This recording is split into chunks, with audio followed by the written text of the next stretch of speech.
अस्सलाम वालेकुम। तो पेश है खिदमत आपके लिए मैं लेकर आ गई हूँ लखनऊ के फेमस गलावटी कबाब। लेकिन उससे पहले रुकिए, आपसे मुझे एक रिक्वेस्ट करनी है कि आप मेरी रेसिपीज़ देखते तो हैं लेकिन मेरा चैनल सब्सक्राइब नहीं कर रहे हैं, तो प्लीज़ सब्सक्राइब कीजिए। मैं आपके लिए ईजी और मज़ेदार रेसिपीज़ लेकर आऊँगी, वो भी थीम के साथ।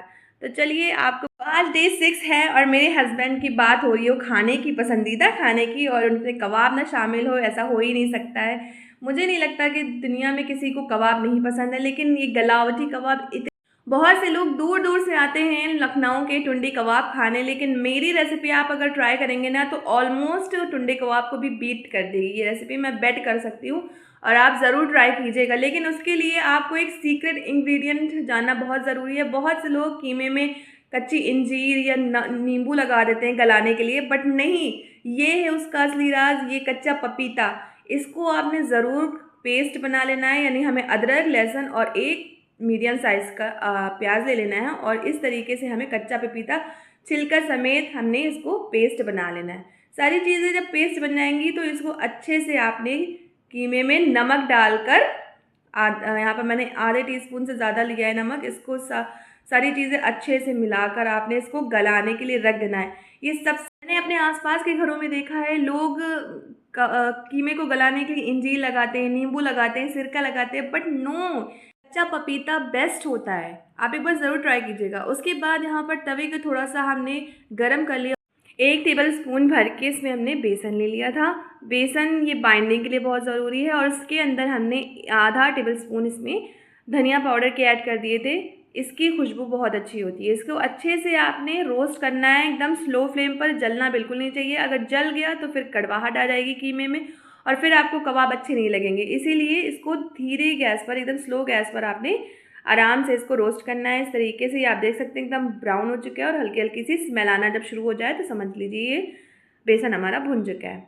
फिर यहाँ जब 2 घंटे के बाद मैंने इसमें देखा तो अच्छा कीमा मेरा गल चुका था। और फिर इसके बाद जो भुना हुआ बेसन था वो मैंने ऐड किया।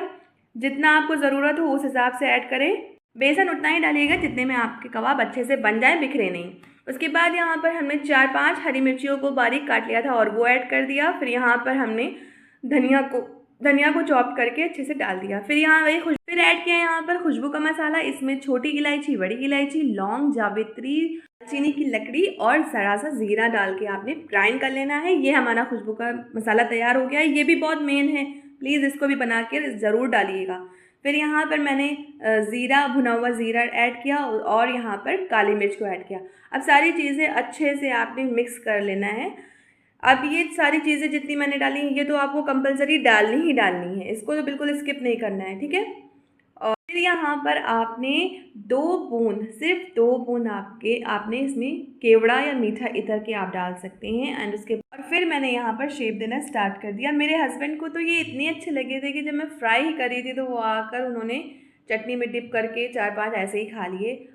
देखिए, वैसे गलावटी कबाब को शेप देने की ज़रूरत नहीं होती है, लेकिन वो मशीन से पिसा हुआ कीमा होता है और ये हाथ से कुटा हुआ कीमा है, तो इसमें फ़र्क है। तो इसको हम लोग शेप दे रहे हैं। टेस्ट सेम रहेगा, टेक्सचर भी सेम रहेगा, लेकिन बस ज़रा सा ये है कि वो मशीन से पिसा होता है, लेकिन उसमें आपको शेप देने की ज़रूरत नहीं होती। तवे पर डालते जाइए, उसको प्रेस कर दीजिए, वो अपने आप टिक्की बन जाता है। इसमें थोड़ा हमें शेप देना पड़ता है।